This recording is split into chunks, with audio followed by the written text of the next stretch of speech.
Thank you all for joining me in the final session of DevOps this year. And thank you for choosing to join me instead of any of the other good sessions that you can join. So I better make it worthwhile for you. So I have a confession to make. I'm close to becoming 14 years of age, 40 even. I wish it was 40.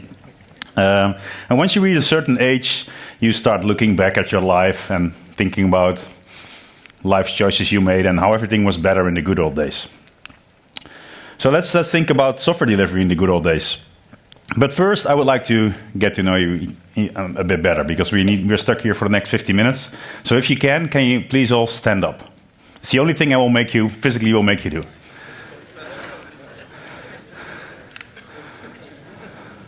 All right. So keep standing if you are developing software in some sort of way. No surprise that almost everybody is still standing. Keep standing if you've been developing software for 2 years or longer. So sit down if it's shorter than 2. Okay, who's been in software for 5 years or longer? Who's been in software for 8 years or longer? 10 or longer? 12 and a half or longer? Who's been in software for longer than 15 years? 15, 1-5. Okay. So I guess we're about the same age, or you're maybe a bit older. So how many of you have worked with Commodore 64? Okay, and how about the A-Team? Yes? What's your favorite character in the A-Team? No BAs? Come on, shut up, fool. And how many of you remember He-Man? Okay, cool. So thanks, and please sit down. But I feel that we can talk about the good old days. So everything was better in the good old days, right? But if you look at software development and software delivery, it might be the other way around. Because in the good old days, we had no version control. There were no build systems. Lots of stuff had to be done manually. So I remember one of the first companies where I worked, and this was before cloud and stuff like this. There was this mythical machine in the center of the workplace. And some people had told me about this. And at the end of every week or so, everybody would gather around this mythical machine and would do stuff with it. And it turned out that this machine was called the integration laptop. So the goal of the integration laptop was to go there and to take your software that you've built for this week, put it on there, and then somebody had the brilliant task to merge it all, resolve all conflicts, and try to get a working build out of there. And once this all worked, we would burn it to a CD or put it on a zip drive, get on a bicycle, and deliver it to the customer. So while that was fun, I would argue that things have improved a little in our field. So now we have automated builds, automated tests. We have version control systems that solve some of the merge problems for us. We have cloud environments where we can easily deliver. So I would say that in software development, it's better in the current days than it was in the old days. So you are in a good profession. So my name is Bert Jan Schrijver. I work at OpenValue. I also do some stuff for the NLJUG, the Netherlands Java User Group. Do you have any NLJUG members in here? All right. I'm on Twitter. So if you want to ask me anything or rant about me ranting, you can find me on @BJSchrijver on Twitter. I will share my slides there afterwards, so you can find all the slides there. So the next 47 minutes, I'll start with sharing some definitions to start off on the same page. I'll explain the goal of continuous delivery, the principles and the ingredients. So what do you need to do? I'll compare continuous delivery with DevOps. Where do they have overlap, where not? I'll explain why I think we should all do continuous delivery. I'll explain where to start. And I'll end, if time permits, by quizzing you with some continuous delivery patterns and anti-patterns. So you better pay attention, or otherwise you'll fail the test at the end. But you still get to go home. And every story needs an end, so this one is no exception. So start by definitions. It all starts for me with continuous integration. So continuous integration is where team members integrate their work frequently, and it's verified by an automated build and test suite. So by a show of hands, how many of you are doing continuous integration? Okay, keep your hands up, please. And put your hands down if not all developers in your team check in to your main version control, so trunk or master, at least once a day.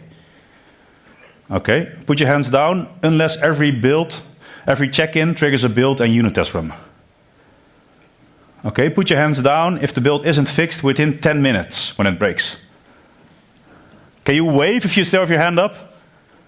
Okay, we got a couple of people waving, so maybe 2 or 3. So why am I saying this? The definitions matter. So 10 seconds ago, everyone was doing CI, and now only 2.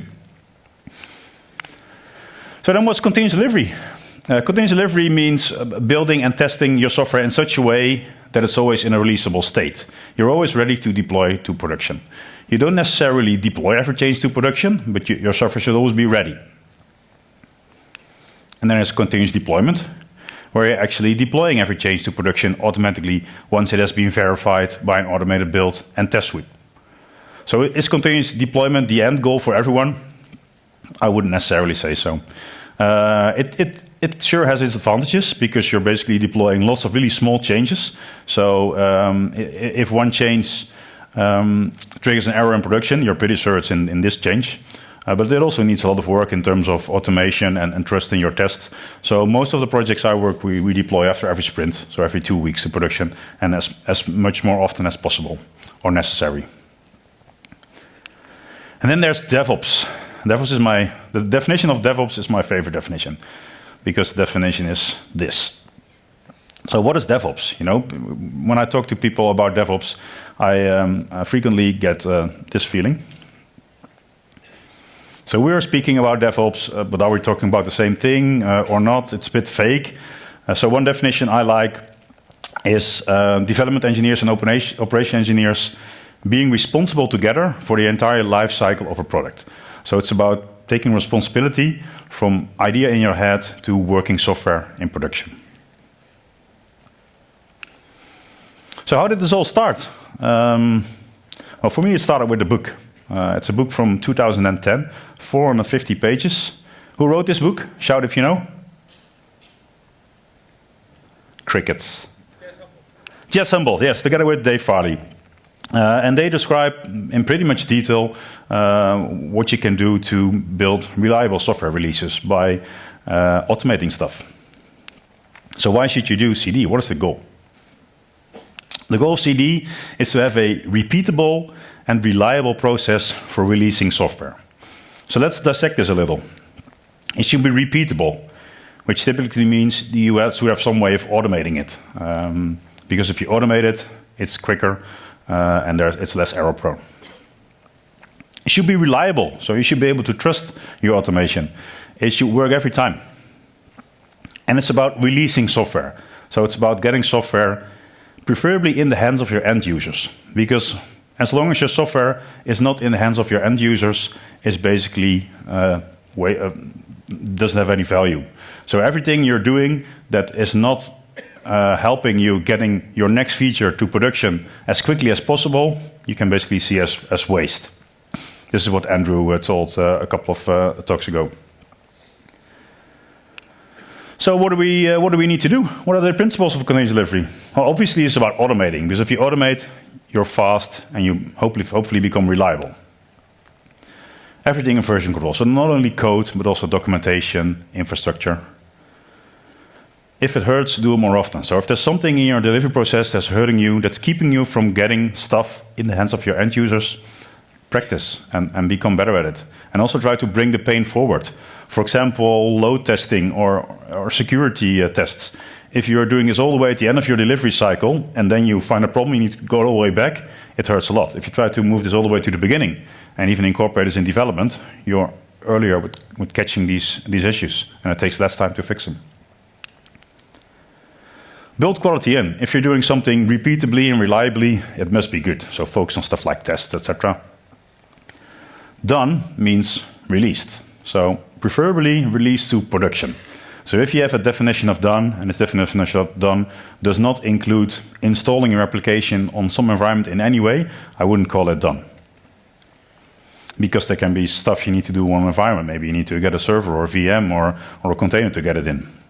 So getting it installed on an environment, and preferably even production, that's part of a story being done. Everybody is responsible. So not only the developers, but also the operation engineers, the testers, the product manager, the project manager. Everybody should be in and be responsible for getting good quality software out there in the hands of your end users. And you must have a drive to continuously wanting to improve yourself. So take a look as a team at how we're doing, where can we improve, and how can we work on improving this. So what are the ingredients of continuous delivery? I'd say you can divide them in a couple of different parts. So first, there are a couple of ingredients on the level of culture and organization, design and architecture, how you build stuff, how you deploy stuff, how you test it, and how you verify what you're doing, and about getting information on your system and reporting. So let's start with culture. I'd say that agile software development is pretty common, and it works well with continuous delivery because you're working in small increments and trying to have lots of feedback loops. It's about building the right thing.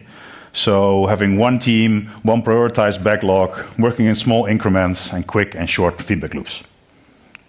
But it's also about building the thing right. So it's about clean code, software craftsmanship, actively working to reduce technical debt. You build, you run it, which basically means you should do DevOps. If you build something, you should also feel the responsibility to run it. If I know that I get paged tonight for something I deploy to production today, I better make sure that it works. Teams who are just getting started by working in this way typically follow a similar procedure, which is called you build it, you ruin it, but this typically only takes a short time.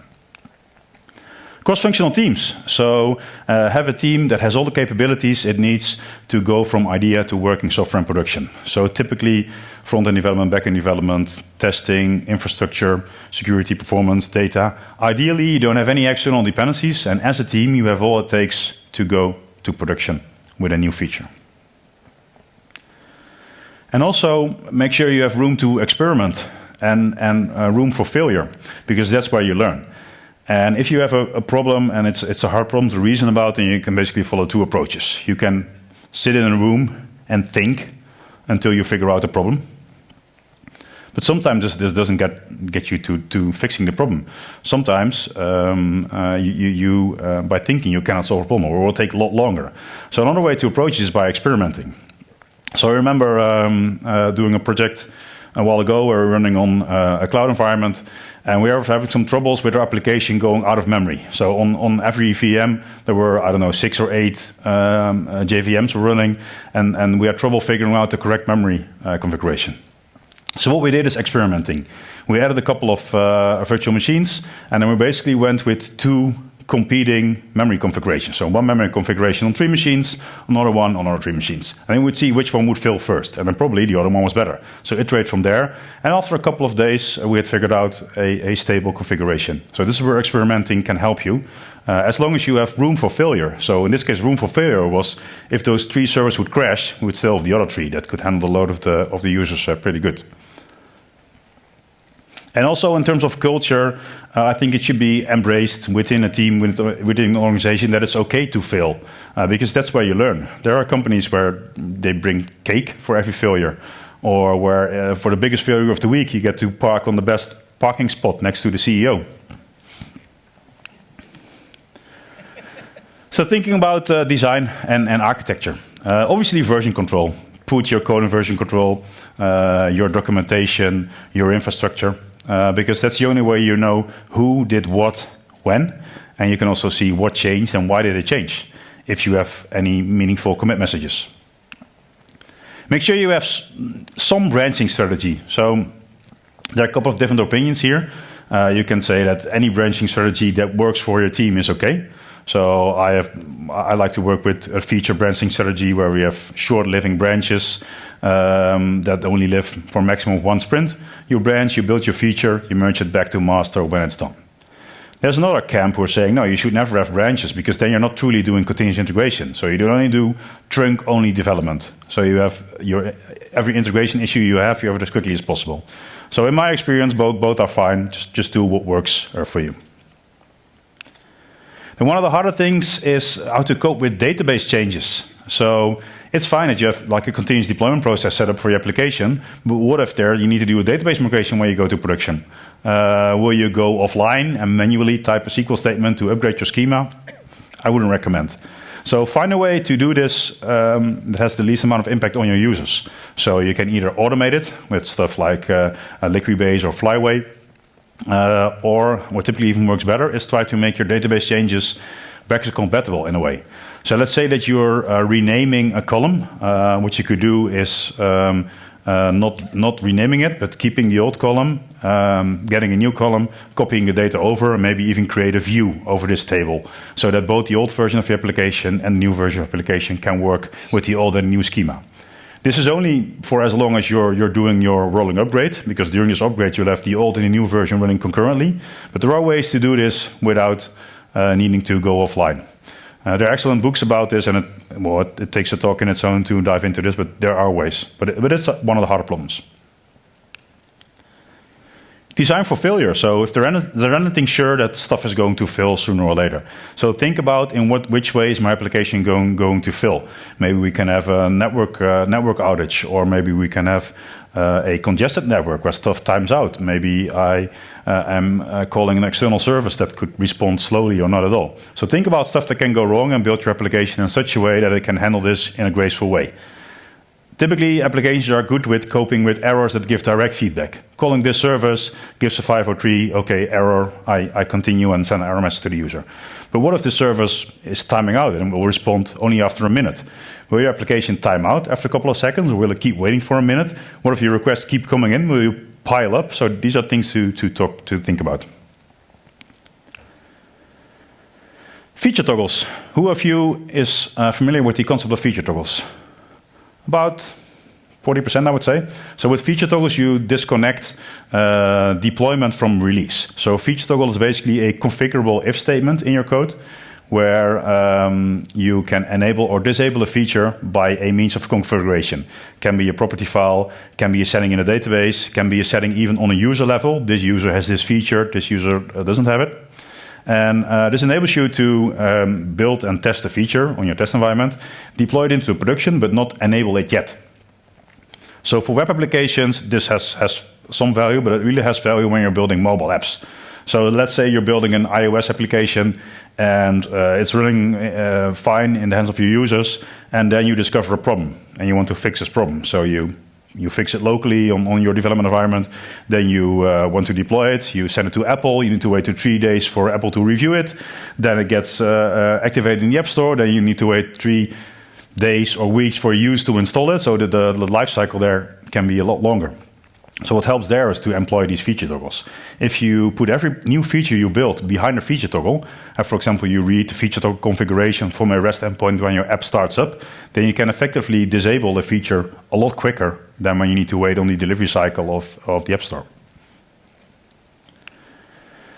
And obviously, automated provisioning plays a role in automatically being able to roll out new environments to make sure that all environments are the same. This can also be a topic in its own. So when we talk about building and deploying stuff with CI and CD, we typically talk about pipelines. So here are a couple of pipelines for you to enjoy. So what is a pipeline? I'd say it's basically an automated sequence of steps to get something from version control into the hands of your end users. And typically I like to think about 2 types of pipelines. So the first one is a build pipeline. So a build pipeline starts with a push to version control, and there's a build server that picks us up, that creates a binary artifact, a jar, a war, tar gz, a Docker container, whatever. Creates a release of this, so it won't ever change again. If the quality is not met, the build fails, and the result of the build pipeline is a binary artifact in an artifact store. Could be a jar in Nexus, or war in Artifactory, or a Docker container on Docker Hub, whatever. But you build it once, and then you take this artifact and you deploy this binary to all your environments. And for this, you have a deployment pipeline. So the input is a binary artifact, a release. The output is a deployed environment. So you can think about stuff like automated deploying, zero downtime deployments, blue-green deployments, where you have the ability to quickly switch, canary releases, where you can get the new version in the hands of only a small piece of your end users, and the result is you have a deployed environment. So testing. Make sure that you have some sort of a testing strategy. So with a testing strategy, I mean, think about what are you going to test in which ways. So you typically can choose between unit tests, integration tests, UI tests, end-to-end tests. Find a balance there between how much time it takes to create a test, how much time it takes to keep the test running over a long amount of time, and also how much time it takes to run the test. So, for example, if you choose to build all your tests with end-to-end tests that run in a browser by using Selenium or something, probably that won't work too well because it takes a lot of time to run these tests. So find a healthy balance between unit tests, integration tests, and some end-to-end tests. So obviously automation is important. So if you're just starting with a project, it can be fine to have one tester that tests your system, but after maybe a couple of weeks or months, it becomes a bit too much. So try to focus on test automation from the start. This can help you developing faster if you're doing TDD, but also it's the only way to make sure that you can have some level of quality over the longer run. So here you see two of our junior testers who have just found an issue. But let me tell you a bit more about automation. There's even a story about automation that has nothing to do with software development in any way, but it's a funny story anyway. So it's about my kids. I have two. They're now 6 and 8.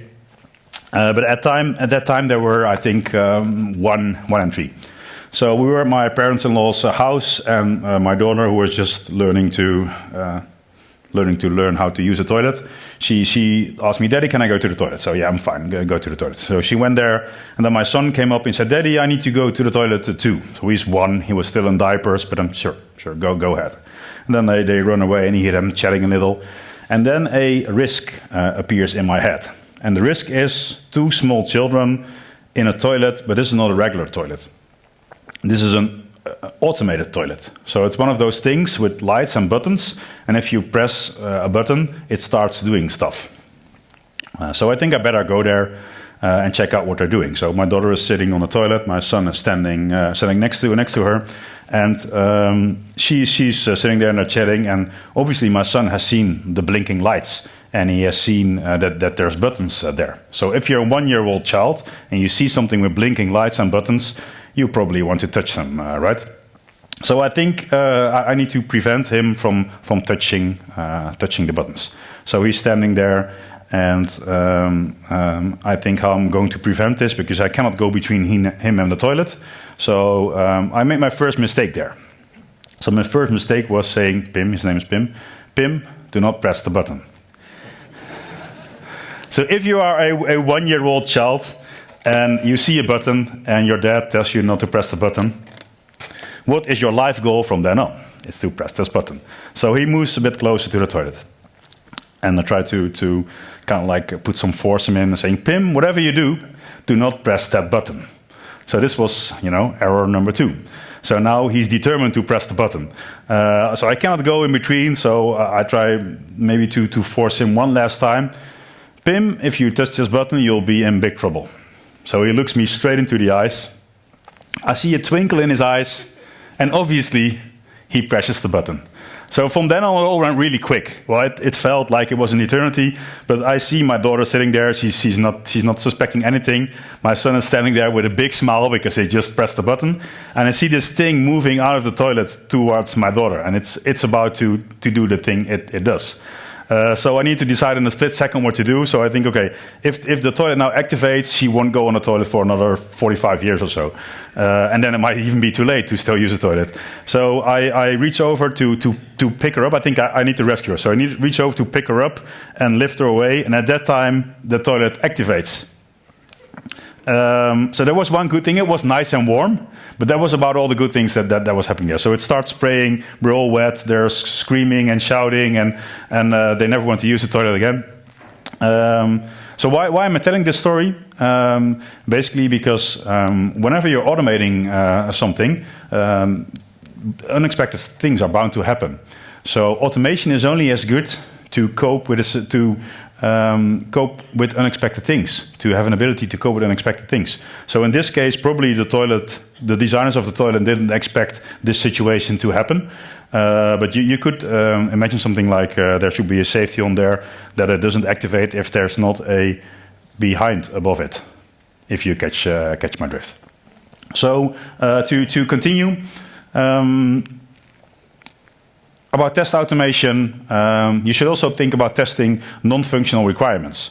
So non-functional requirements are requirements that if you do not meet them, they make the system non-functional.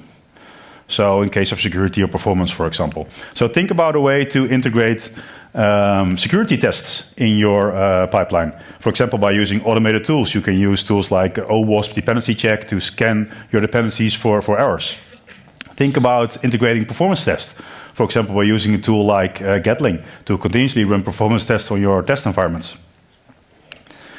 And this is a bit harder, but try to also find a way to verify the expected business value of what you're building. So you're building something, you're expecting it to have some business value.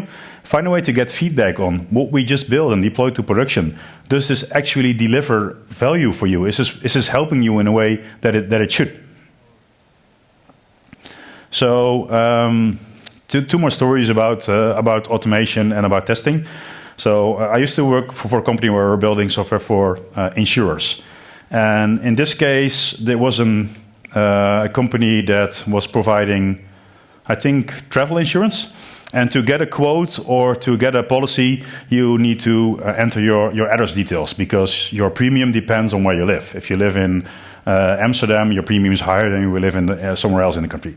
So it's vital that you're able to enter your address details. And we had like a postal code interface there. You type in your postal code, and it would return your street and your city.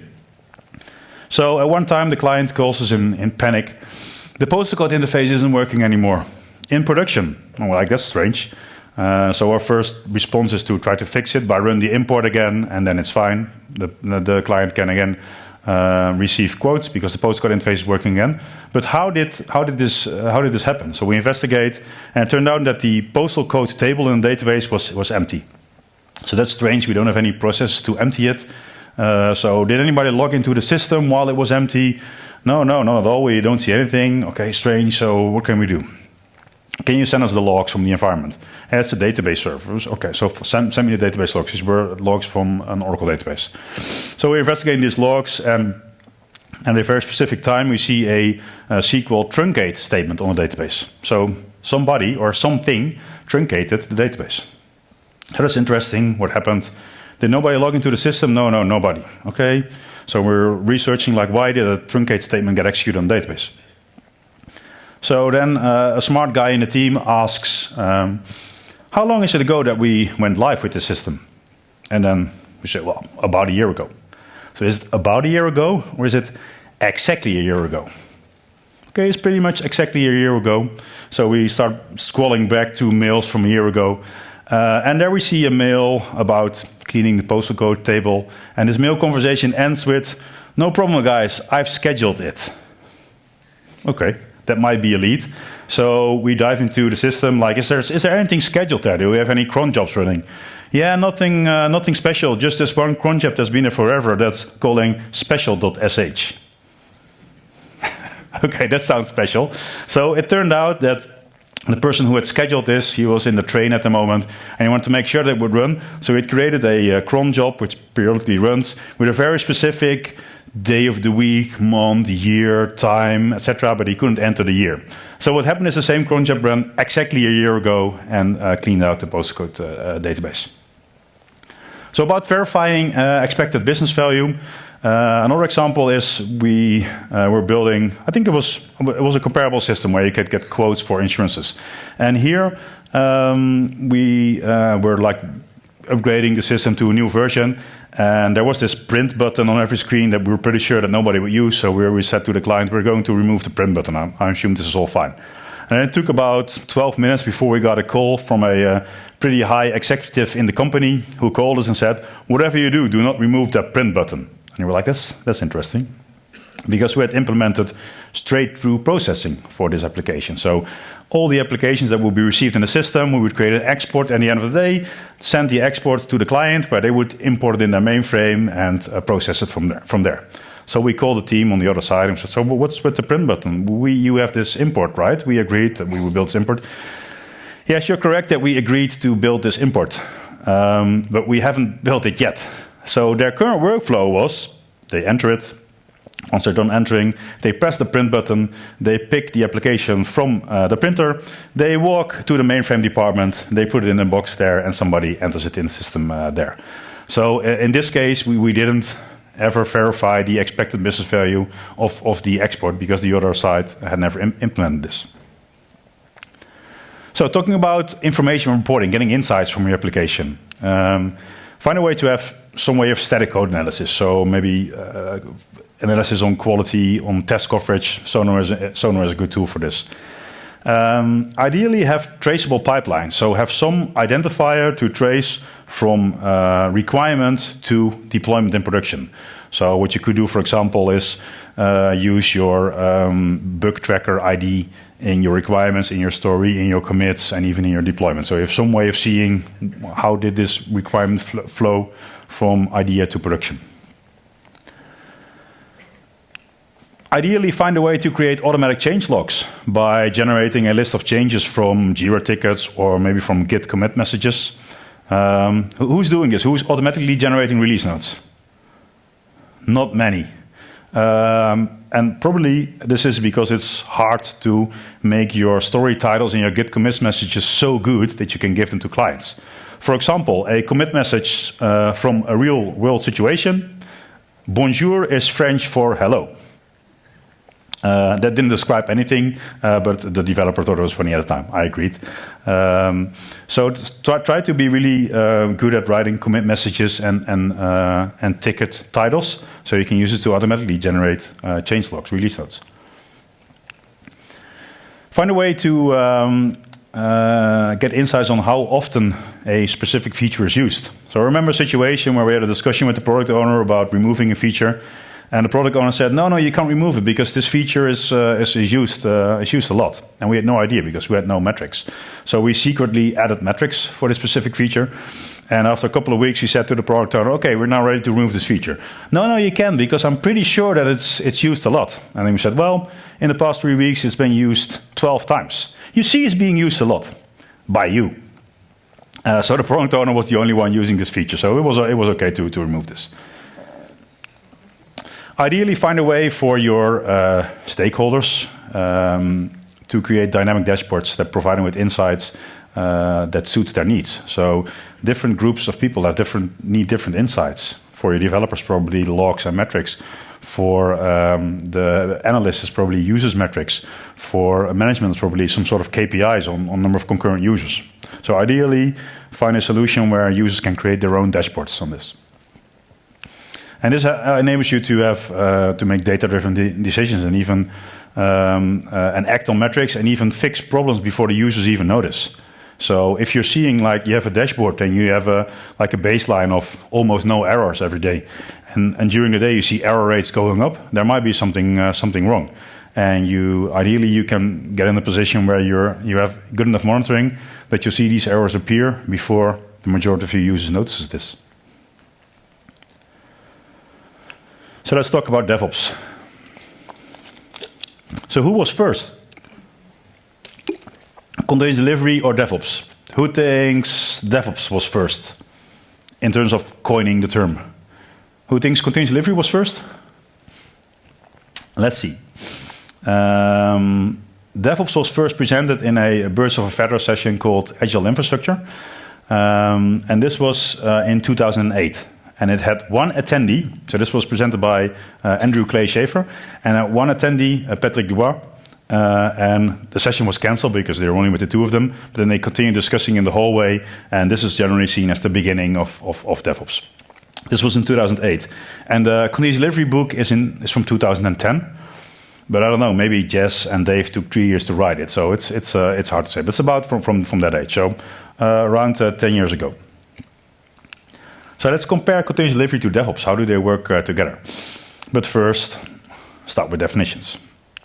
So it's about development and operation engineers, hence the DevOps, being responsible together for the entire life cycle of a product. We already had this. But I think this could be a bit more precise, because it's not only about development and operations engineers, it's about developers and other IT professionals who are working together towards a shared goal, and a shared goal is better software and production. So better quality, do it quicker and do it more reliably. So why should you do this? It makes your business move faster. It helps your business win.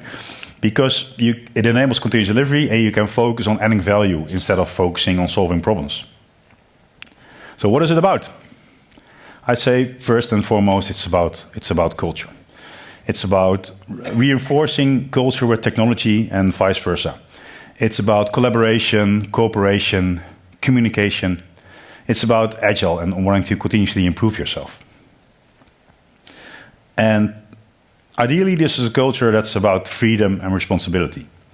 So freedom is nice, but the price you pay for this is responsibility. So take responsibility, trust your teammates, and design a system in which people are held responsible for the consequences of their actions. It's not about blaming, but it's about taking responsibility. Create cross-functional teams, and as Werner Vogels, the CTO of Amazon, says, you build it, you run it. And it's about empathy. So about being able to put yourself in somebody else's shoes and see the world from his or her point of view.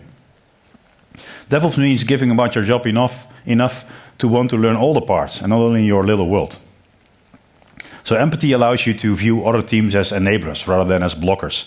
So in general, my advice is to be likable, be approachable, and use this to get stuff done. So I see you all thinking, that all sounds pretty great, but in my company it won't work. So Jess Humble did a talk about reasons he typically hears that why continuous delivery doesn't work. So the stated reasons are, we are regulated, so we can't do CD. We're not building websites, or we have too much legacy, or my favorite one, our people are too stupid to do CD. So about being regulated, Amazon is fairly regulated. They have their Golf Cloud. They do CD. They do thousands of deployments every minute, I would say. We're not building websites. Well, HP is doing continuous delivery for their printer firmware. If printers can do CD, then pretty sure you can do it in a web environment. We have too much legacy. Okay. Can make it a bit harder, but there's the ways to go around this. There's the strangler application pattern, where you build a new application around your existing application that allows you to make it more testable. People are doing TDD on mainframes nowadays. And I just learned that you can also get COBOL to run in a Docker container. So HP has something for this. I think COBOL on Kubernetes is the next hot thing for the next year. So start learning on that. And then our people are too stupid. There's one of my favorite stories here. It's about a car manufacturer. It's NUMMI. And NUMMI was part of General Motors, and they had a factory in Fremont, California. And it was considered the worst workforce in the entire automotive in the USA. So what frequently happened there is they would actively sabotage the production process. They were drinking alcohol on the work floor. They were like building bad quality cars. They would even get like empty Coke bottles and put it inside doors. So they would ramble if you would open and close the door. So this is how bad it was. So NUMMI was about to go out of business, and they were about to close the factory. And then Toyota wanted to do more car manufacturing in the Netherlands, in America, because if there was like some like extra fees if you were importing stuff. So they wanted to build stuff locally in the US. So they said, okay, we would like that factory, but your workforce, we have some doubts about this. So NUMMI was one of the only companies that was unionized there. So they said, no, Toyota, we want you to also get these people to get them to work for you. So Toyota said, okay. They hired 85% of the troublesome GM staff.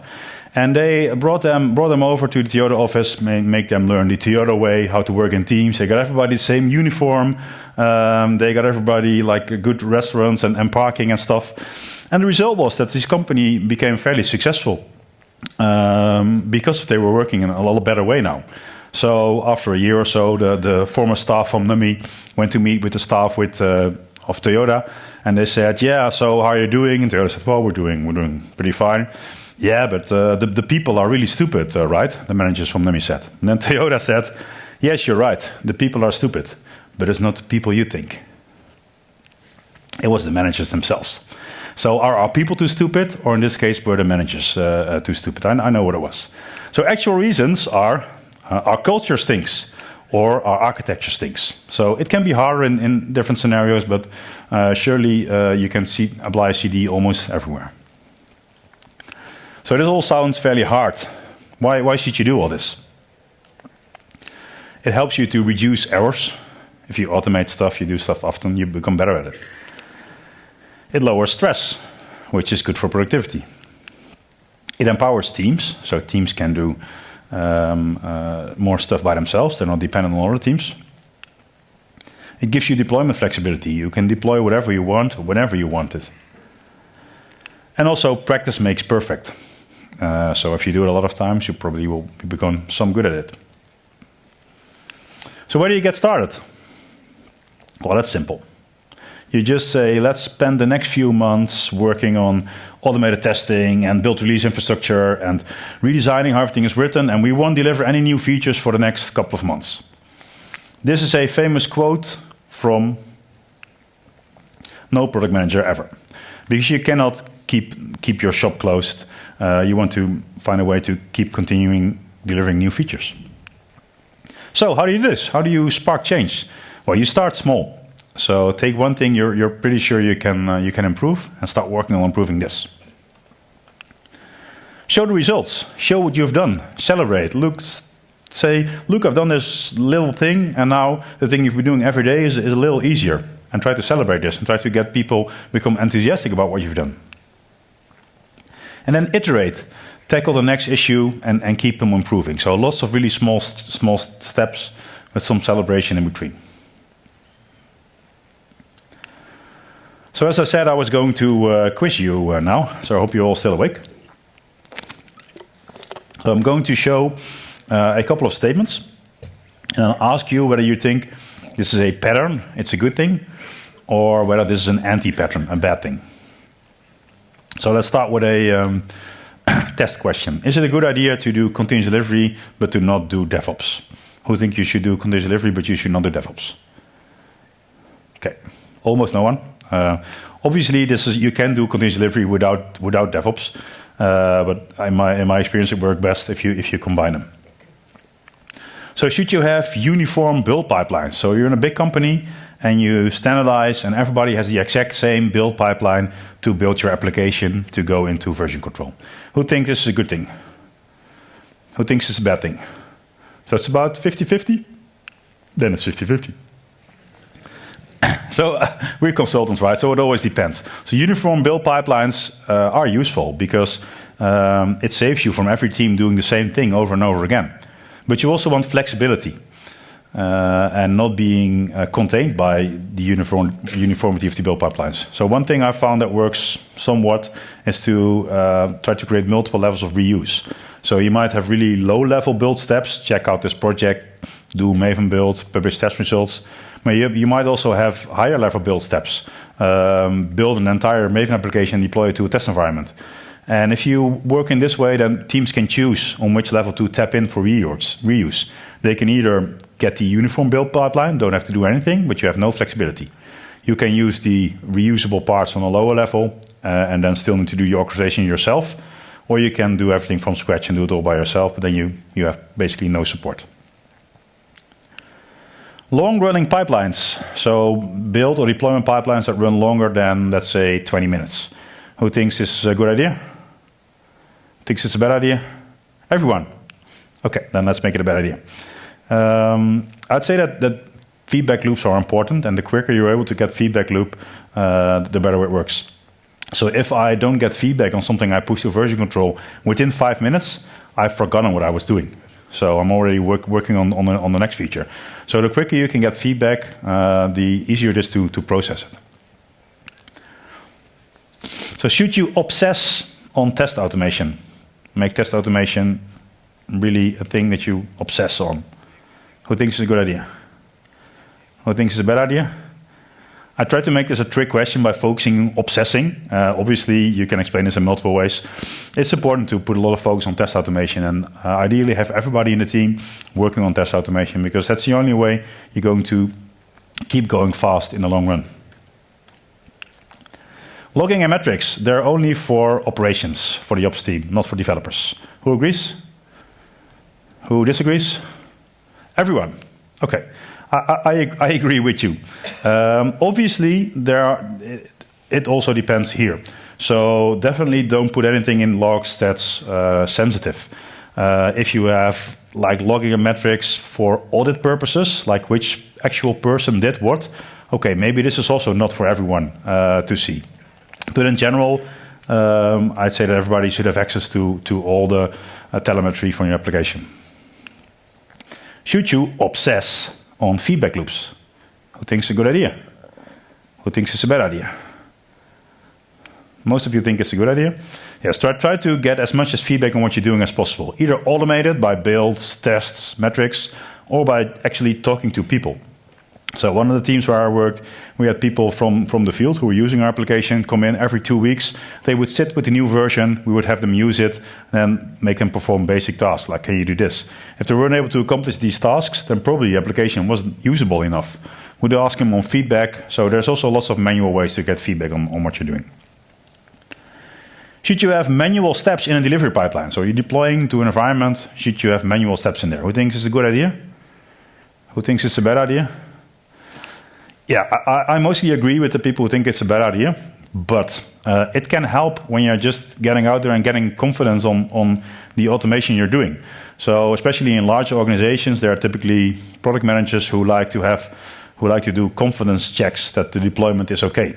So what you can do is have a manual approval step in your pipelines, where somebody who has not enough faith in what your automation is doing can do a manual check on, for example, an acceptance environment, and when this is okay, he or she presses the button and deploy to production. So it can help when you're building confidence. Long-living branches. So should you have branches in version control that live longer than, say, a sprint? Who thinks this is a great idea? Who thinks this is a bad idea? Okay, we mostly agree on this. Because when a branch lives longer than one sprint, you need to maintain 2 code bases, or they divert from each other. We all know that the merge hell that can derive from this. Should you do roll forward only deployments? So you do a deployment to production. When there's something wrong, you deploy a new version over it. You never go back. Who thinks you should do this? Who disagrees? Ooh, it's about 50-50 here. I think you should strive for roll forward on deployments. So let's say you're deploying 10 features to production. You deploy them, and after deployment, you see that one feature is not working well. If you roll back, you're taking 9 good features out of the hands of your end users, which is a shame.